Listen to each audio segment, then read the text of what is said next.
two passions in life have been around education and equity.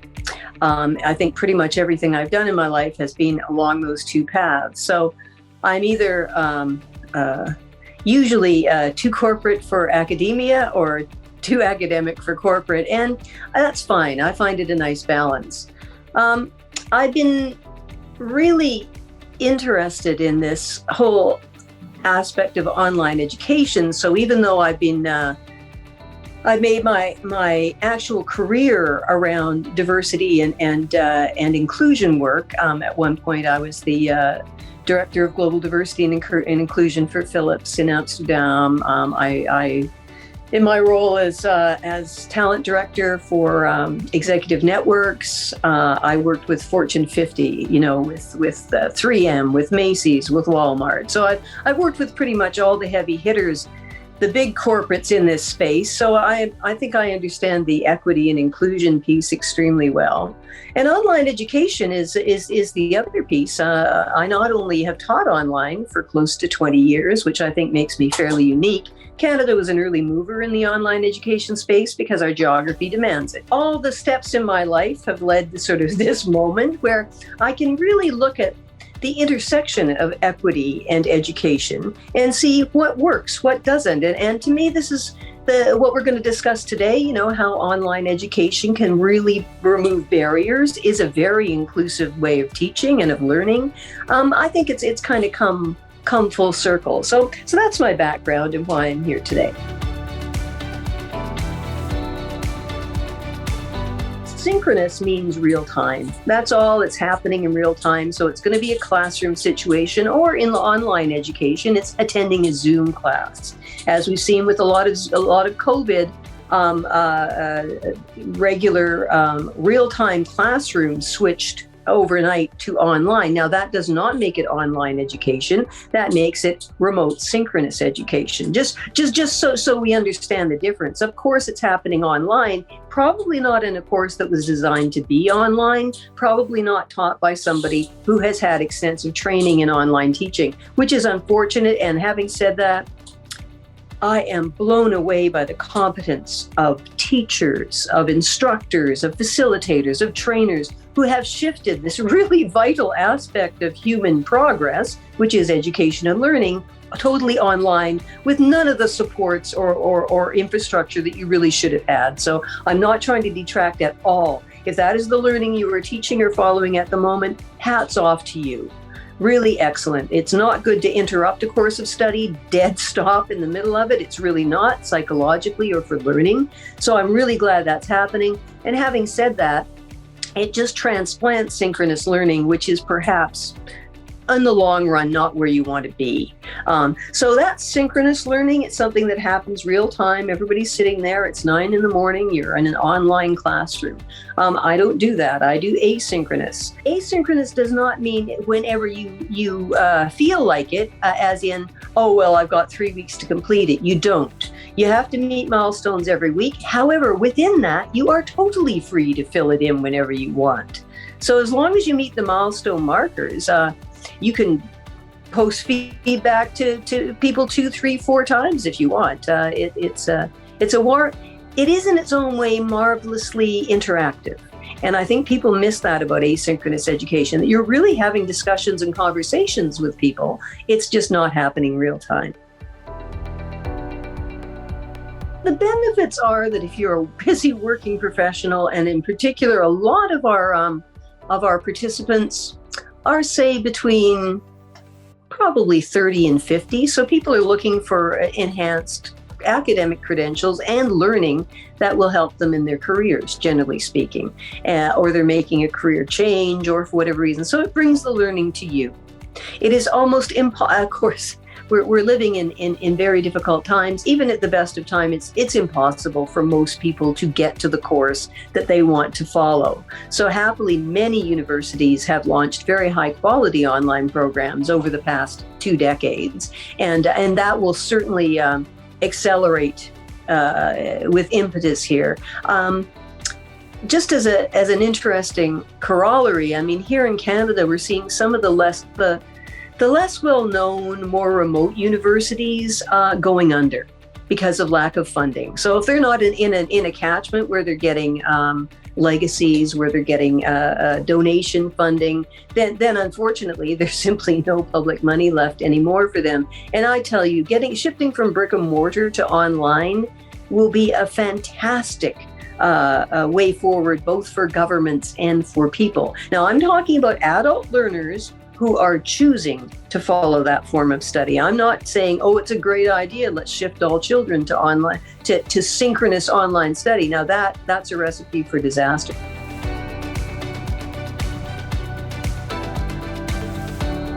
What people need in their lives is certainty.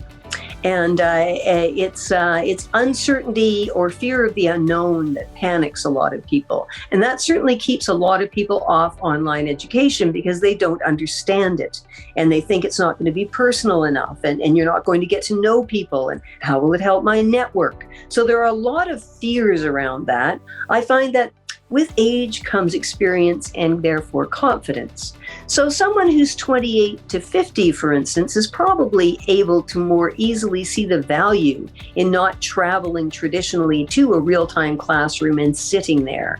And they can't do that form of education because their job and their life circumstances don't permit it. So what I find with undergrad, especially younger undergrad, is that they are very, very nervous. They don't know how university is going to work necessarily, even if they're second or third year. They don't understand the online. They tend to be less focused learners, more easily distracted. Certainly in the online environment, one of the biggest problems is just forgetting that you're taking the course. I mean, that's why at UBC, like everywhere, we have a moderator, we have a wonderful student support section. As you have in any university course, who will follow up with you because life happens. But I find with younger students, say undergrad, and here we're talking maybe 18, 24, you have to design the course differently. So you have to be extremely specific in when you want them to do things. Make it clear, don't hide it in verbosity, just make it a few simple things, and not to be facetious here, I joke that you basically tell them when to take a washroom break. It's necessary because we have to overcome that fear. People think, oh, I don't write well. I'm going to be exposed. And I'm not a native English speaker. Well, the great thing is that in asynchronous education, you can draft it, if your learning management system provides it, like if your online platform provides it in the platform itself, but otherwise just draft it in your word processing program, in Word or whatever, for all the spell checks, all the grammar checks, and then post it. Removing fear would be the biggest aspect, and it could be that an online generation going forward will embrace it. But I'm thinking that this little COVID hiatus is going to throw so many, especially early high school students, off the concept of online learning because they think that's what they're doing. And what they're doing is just, we can't go to school right now.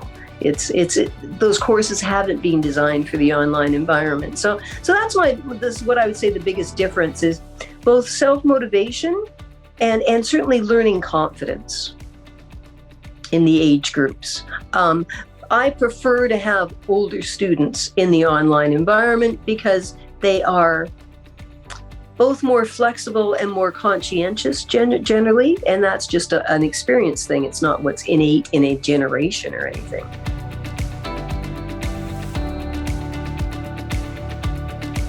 Education has to go where people are. It's really unfair to reserve tertiary education for rich people. There's a huge socioeconomic divide in access to education, as we know globally, and online is. And once I got in it, once I started teaching it, I realized, my God, this is so close to my ideals. As a sidebar, my PhD research, and I must say I still remain all but thesis. So I did not complete my PhD, but I have spent 15 years researching the systemic impact of implicit bias and all forms of unconscious bias. And the fact is, the neuroscience tells us unequivocally that we we make a decision about someone, usually in the first 3 minutes after we meet them, right? And almost nothing is based on who they personally are. Everything is based on what we think they represent to us. So I noticed that in the online classroom environment that I judged much less. I was much more open to receiving the differences with which students, participants approach their learning. It was fabulous. Once I tracked that, I realized I could help myself, free myself of my own bias just by focusing entirely on what they produced. I prefer not to know the gender. I prefer not to know anything about ethnicity, anything about socioeconomic background. Certainly, it is really important to me that I don't bring my own life's experience and misconceptions and bias along with me. And that's both, halo and horn bias, right? I mean, some people just say, oh my God, she just reminds me so much of myself at that age. I mean, it does happen, right? And it happens every day. So from the instructor perspective, I feel I've benefited so much from the online environment. For the participant or the student, it's even more. Basically, they can be in a space where they are heard. 10 to 20% of the students dominate those classrooms, regardless of what happens. That does not happen in the online environment. People post as many times as they want, but it is certainly up to the rest if they care to read it. And because there's a requirement to answer your instructor's questions, in written form, and also to give feedback on your fellow participants or students' posts, then yes, you must fill the requirements there. So every student gets pretty well equal time. And I have never in my life experienced that in a real-time classroom, no matter how fair, what kind of rules you put in place to really hear people for what they are, for what they know, for what they feel, not for what they represent to you, usually in an unconscious way. So that is, to me, the heart of the real inclusive aspect of online education. I really love it. I followed this discussion with great interest, the idea of value for money, right? And at UBC, I find our courses are reasonably priced. However, what you have to remember is that when it is a course that has been designed for the online environment and is accredited to the same value as the on-campus degree, it is the same degree. Nowhere does your degree say this is an online MBA. It simply doesn't, and it shouldn't. There should be absolutely no difference. What I think is you will come up with prospective MBA students is, I need the network. That's why I want to go to this prestigious institution. I want to know the professors personally. I want to know my fellow students. And all I have to say to that is, being involved in online courses for so long as I have, is the students form their own LinkedIn groups. They get together. They travel the world to meet each other. They go to great lengths. The network is very strong. I could not say that the network for the online students has been any less than for real-time education students. I think even to the contrary. I think because they made the connections in an online space, they're much more comfortable with continuing them in the online space. And this absolutely does result in real-time meetups, and with all the benefits. One MBA program I was involved in for a long time, those students to this day continue to send each other wonderful jobs. I mean, that is what an MBA is supposed to do for you, and it does. So I don't see any difference in the value, and I would really push back at the idea that it should be greatly cheaper for students, as if it's an inferior form of education, because it's simply not. Now, given that online doesn't have the same infrastructure issues or maintenance issues as campus, yeah, you can see a bit of a price point, but I have run these programs as director of online programs in other institutions, and I will tell you that it is extremely expensive. You need a lot of technical support. The vast majority of problems students have are around technical issues and access. You must have that 24/7 mature online learners. You simply have to. So there are infrastructure costs for sure. There's an amortization rate, of course, for your online learning materials. Everything is exactly the way it is in the rest of the university. So, and I would like to think that I'm not worth less online than I am in real time. So, do I think it's worth less? No. Do I think for many people who will never study otherwise, is it priceless? Yes, it is.